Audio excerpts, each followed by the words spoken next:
Welcome to the Sent from Disneyland podcast. Here age relives fond memories of the past. If it's your first time joining us, welcome. On this podcast, we'll take a journey into the past and explore Disneyland and Disneyland history with mementos, snapshots, and postcards sent from Disneyland from 1955 to the present. The postcards from this episode will be viewable on Instagram at Sent from Disneyland or on my website, sentfromdisneyland.com. Today I'm starting off by thanking my patrons from patreon.com. You can join in and receive mail from my desk or for my trips to Disneyland. I'm currently working on some new patron benefits. Patrons can sign up for as little as $1 per month. Special thanks to Random Olive, the first patron to this podcast, and to the e-ticket patrons Tania, Eric Daniels, Monica Seitz Vega, Joe Gamble, Scott Booker, Russ Romano, Michael and Christina Cross, Mary Henderson, and Sheila Harry. C-ticket patrons Serious Inquiries Only, Debbie Weinstein, Jennifer Schneep, Ruby McDowell, Grace Coate, Scott Cagle, and Ben and Noel Bruning. B-ticket patron The Disney Rewind Podcast, and to the A-ticket patrons Elise Sharp, Zealot Infinity, Alexis Robles, Maggie and Henry Byers, Angelica Nablock, and the All Aboard Podcast. I am your host, your post-host Clocky, and today we have 2 postcards sent from Disneyland. The front of our first postcard has a Jungle Cruise boat passing by 3 elephants. You can see one of the elephants squirting water out of its trunk towards the boat. The skipper is ducking down to avoid getting hit with the water. On the back it reads, Elephant Bathing Pool. Far from civilization in the remote jungles of Asia, an explorer's boat cruises past Indian elephants as they play in their sacred bathing pool, one of the many thrills that await jungle travelers in the wonder world of Adventureland. It's postmarked February 27, 1969, with a Lakewood, California cancel and a 5-cent blue Washington postage stamp, Scott number 1283. I assume they visit the park on Wednesday, February 26th, when park hours were from 10 a.m. to 6 p.m. The weather was a high of 63 and a low of 45, with 0.03 inches of precipitation. It's addressed to Mr. Mrs. Burton of McDonald, Ohio. It reads, Hi Burton family. Made California, but sure is far from Ohio. Beautiful here. Real hot out. Won't want to come back. Having a good time. See you. See love. Irene. Morgan Bill Evans was born in June of 1910 in Santa Monica, California. He grew up around rare and exotic plants. His father was a horticulturalist and had a 3-acre garden, which included 150 varieties of hibiscus.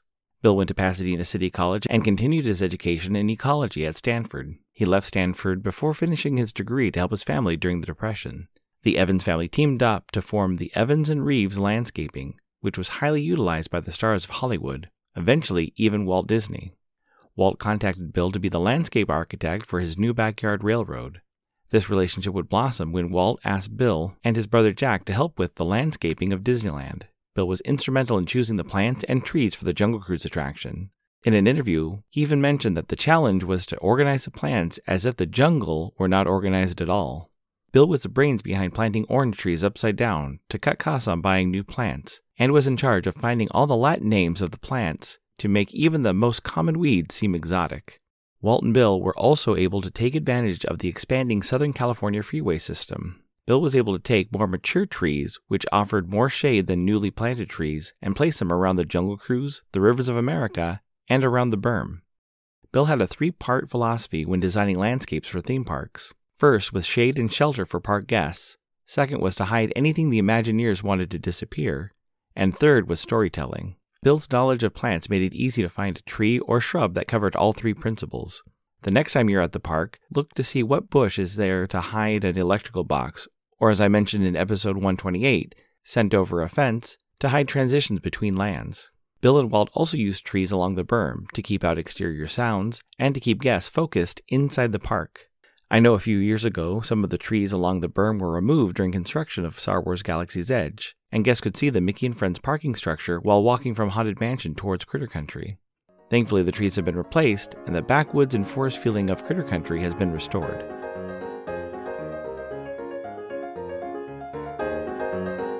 Did you sneak a peek of Enfield Post's Sunday deals? They're usually posted on Fridays. Be sure to follow her on Instagram and then set a reminder for Sunday. You don't want to miss out on any of the great vintage postage. You can head over to enfieldpost.com and explore all the different vintage postage stamps you can use on your next card or letter. That's ENFIELD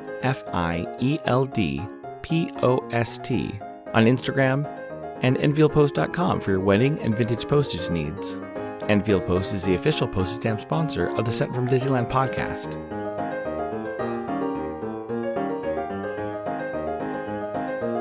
The front of our next postcard has the front of It's a Small World, with guests exiting a boat.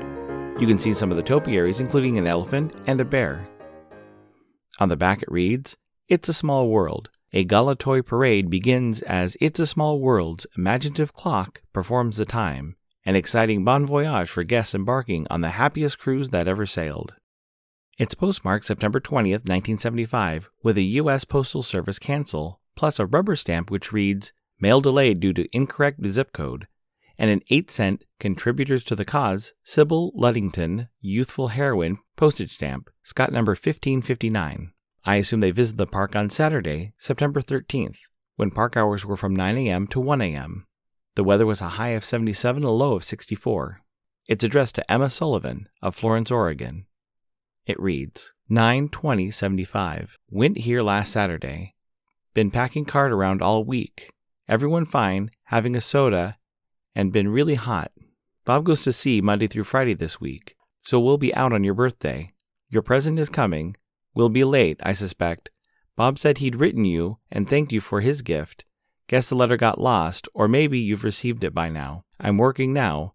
Girls in school. Love, Betty, Bob, and kids.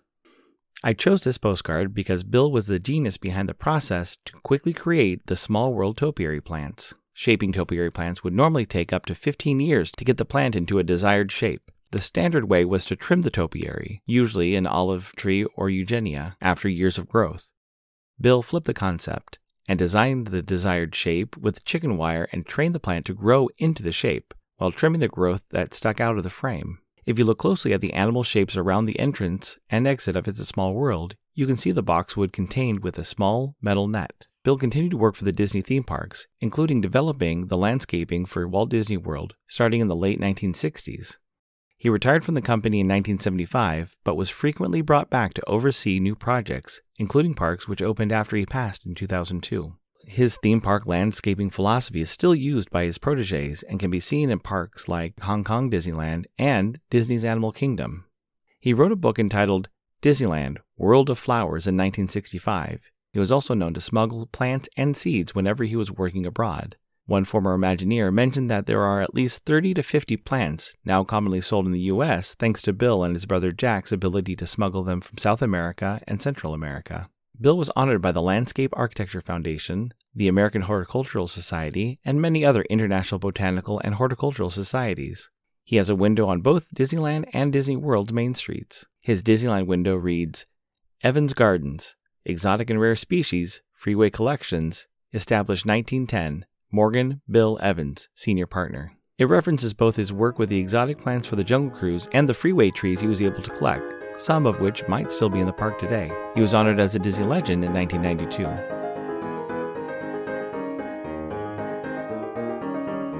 This incoming postcard is sponsored by the Art Throwdown. Art Throwdown, or ATD, is an online craft hour on Instagram, starting at 9 p.m. Eastern, 6 Pacific. I got some of Monday's ATD, which is usually hosted by paper artist Russ Romano, and some of Thursday's ATD, where Kristen was working on a portrait of her brother, while Nan was inking a cut block to embellish some envelopes with a sewing machine design. It's great to stop in for an hour and to watch someone craft or design something unique. I'll list some of the regular hosts, or you can follow Russ Romano 2021 on Instagram. The front of my incoming postcard has a drawing of the Count from Sesame Street with the numbers 1, 2, 3, 4, 5, 6, 7. And the greeting, Postcard Week 2022. The card is black cardstock, so I can't read the postmark, but it's dated May 3rd, 2022, and sent with the Count Forever postage stamp, Scott number 5349F. It reads, Hey Clocky, happy Postcard Week. Hope your mailbox is overflowing. Best, Kristen. Kristen, thank you so much for the postcard and matching stamp. I'm always amazed when I see a post-crossing bio page and the post-crosser requests store-bought postcards and no homemade or handmade postcards. This postcard, along with some of the other art postcards I've received, are amazing, and I know they're one-of-a-kind art pieces.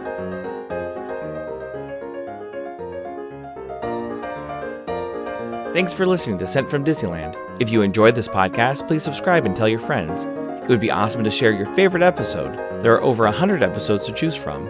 It would also help to leave a 5-star rating and comment at whatever podcast platform you use. If you'd like to support the show financially, please check out our Patreon page at patreon.com/SentFromDisneyland. You can find me on Instagram and Facebook at Sent From Disneyland, or on Twitter at Sent From Disney.